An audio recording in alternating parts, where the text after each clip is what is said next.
Reap the Harvest Live. We're back. I decided to wear the cowboy hat today. I'm feeling extremely American this morning. How you doing, Yeah, Matt?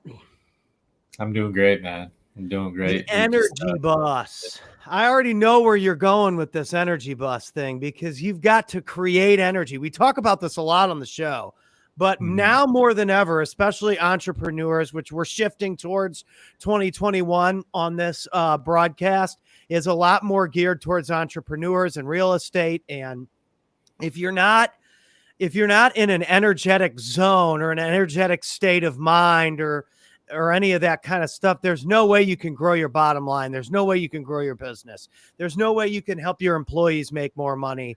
There's no way any of that's going to happen unless the energy bus is running at an efficient level.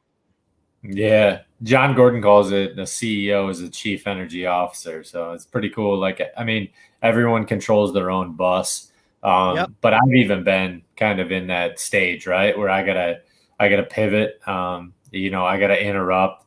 I was actually at a Christmas party. I just got into a group of guys going through like a little bit of entrepreneurship and spiritual mentorship, and it was the same thing. It's you know you control the energy within your Yep. sphere of influence, right? You control who comes onto the bus and who gets off of the bus.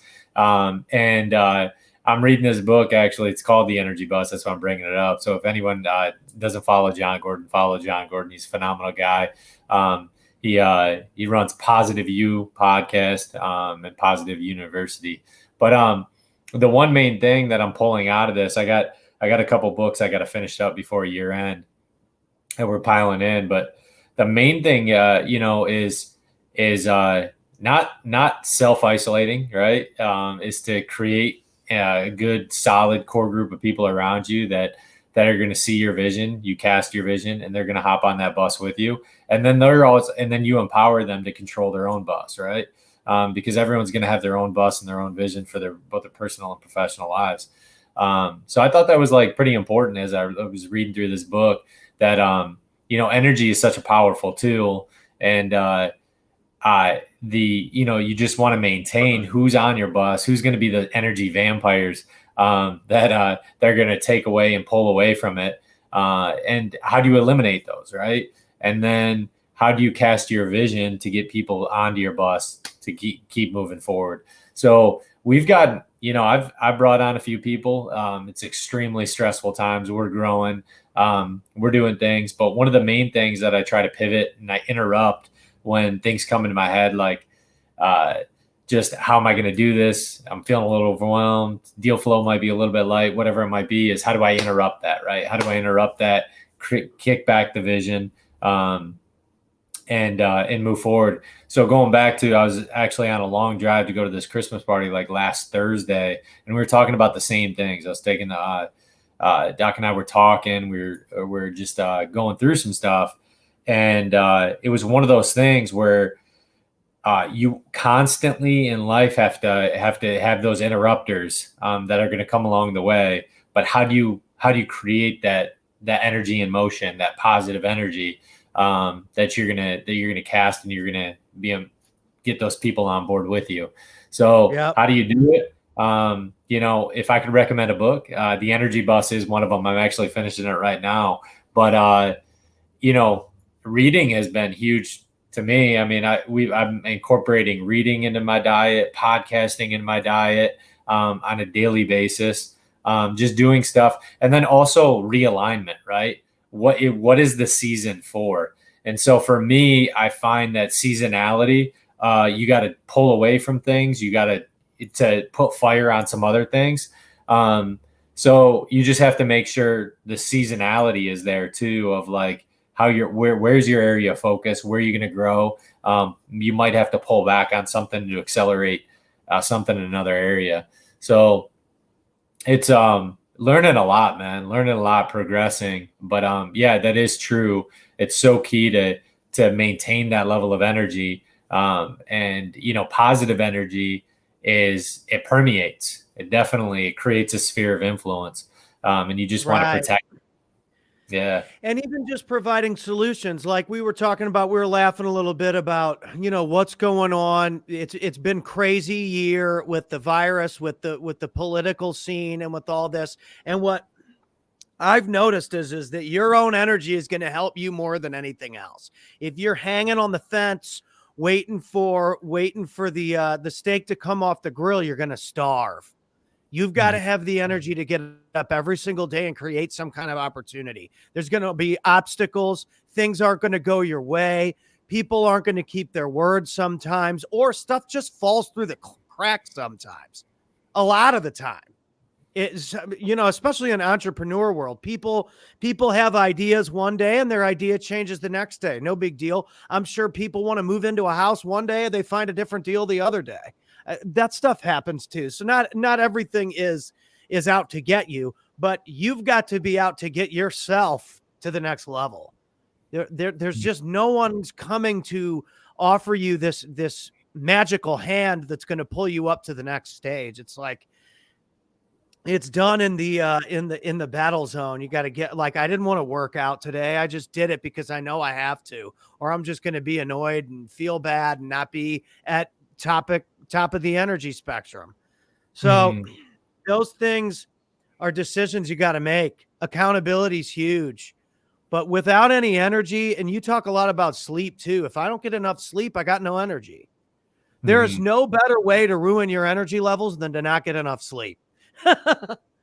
that is a surefire way to kill your energy levels the next day. Stay up screwing around or drinking or watching TV or whatever when you could have gone to bed, and then you wake up and you wonder why you don't feel great. That's why.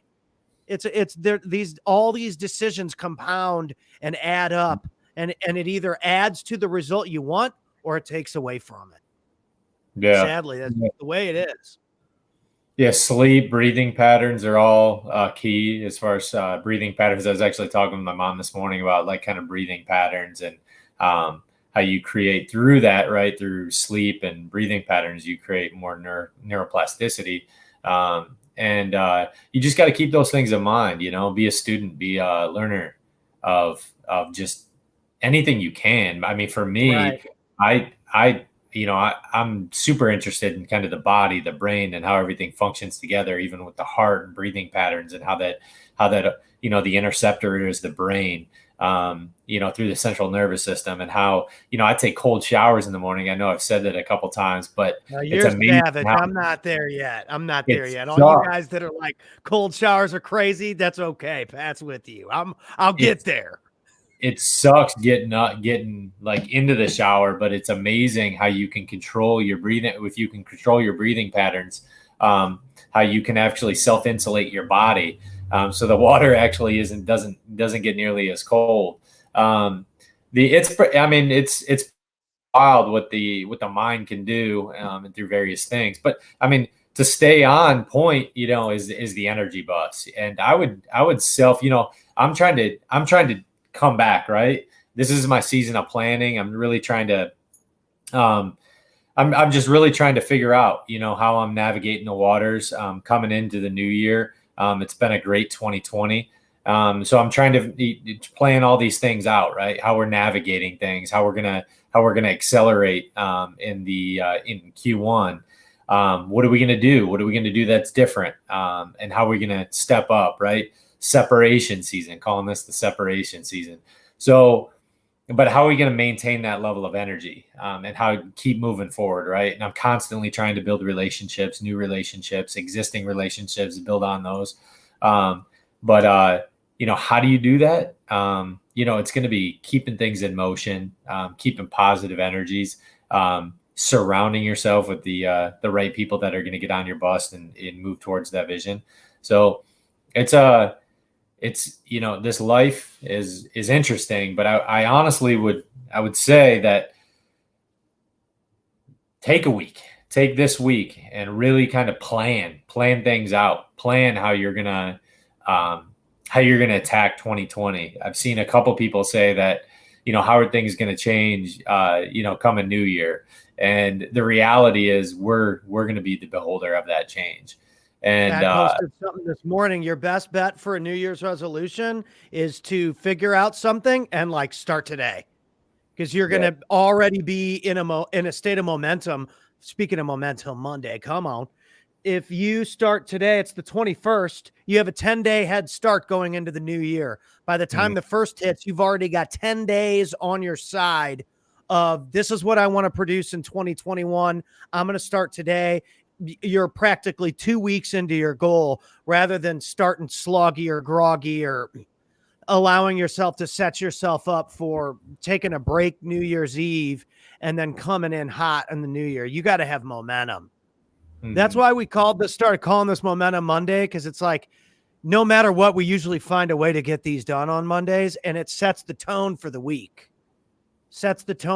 All year we've been doing these streams, and next year when we really start jumping into having a group and doing like a monthly call with everybody or weekly or whatever we decide we're going to do, we're going to be prepared for it because we have momentum going into these types of calls and going into these types of streams. Anything in your life, you got to have momentum. Like I've got momentum with the working out. That's why I did it today. It wasn't my best workout. It was a good 30 minutes or so, 40 minutes or so, but I did it. Yeah. Yeah. It's consistency too. You got to stay consistent with it. Consistency is like totally essential. So that's what the interrupter is a big word because, we're human nature is to be wired. There's not many people that are going to be wired just for straight, like positive energy all the time. I'm just like uber positive, right? There's a lot of people that it's a work in progress every single day. You have to interrupt it. Like, why am I thinking that way? Right. And no, that's like positive all the time either. I think it's important you brought that. You have however many gazillion thoughts to come through your head throughout the course of the day. And you got to like 40,000 choices you make in a day. Or it's some astronomical amount. I listened to a book, The Power of Now, where he like actually broke all of that down. And it's your choice. A lot of these are choices. I make the choices sometimes too. And that's part of the reason why I do that in comedy skits. I have a little news show where I go through all the weird stuff that's going on in the world. And when you laugh at it, and you choose to look at it as what it is, which is not really direct, bringing me down. I'm just laughing at it. Then you're able to put it in its place.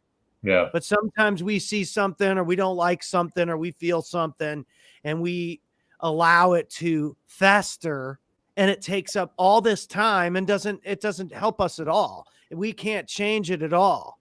And so it's important to remember that affects your energy bus too. Your thoughts affect your energy bus too. It's not always just physical energy. Yeah. Well, I mean, it is physical energy because that's what it emits, right? Now, your thoughts are going to, that is actually going to create. But your mental state, is at stake too. Right.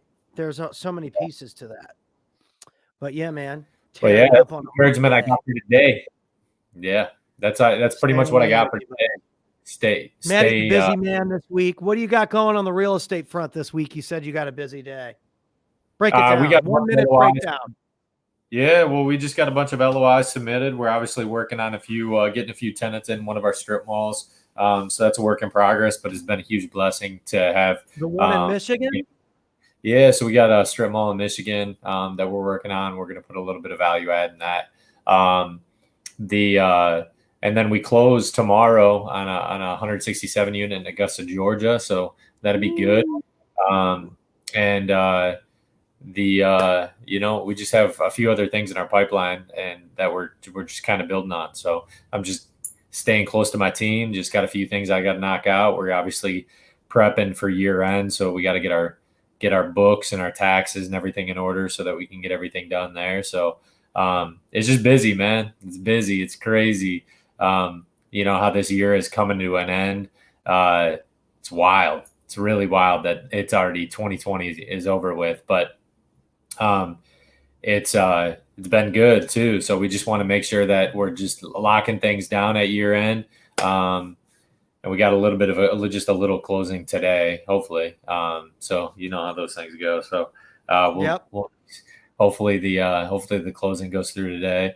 And we just talked about that a little bit. You got to push it all the way over the goal line. I think a lot of people, they get commitments from here and there and the other thing, and you got to push it over the goal line. You got to make sure that it happens. And that's part of the game. And if it doesn't happen the way you want, you can't let it drain the energy bus. You got to redistribute that energy somewhere else. So you guys have a great week. Matt's on his way to dominate, and we'll talk to you guys soon. All right, we'll see you guys. Peace. Have a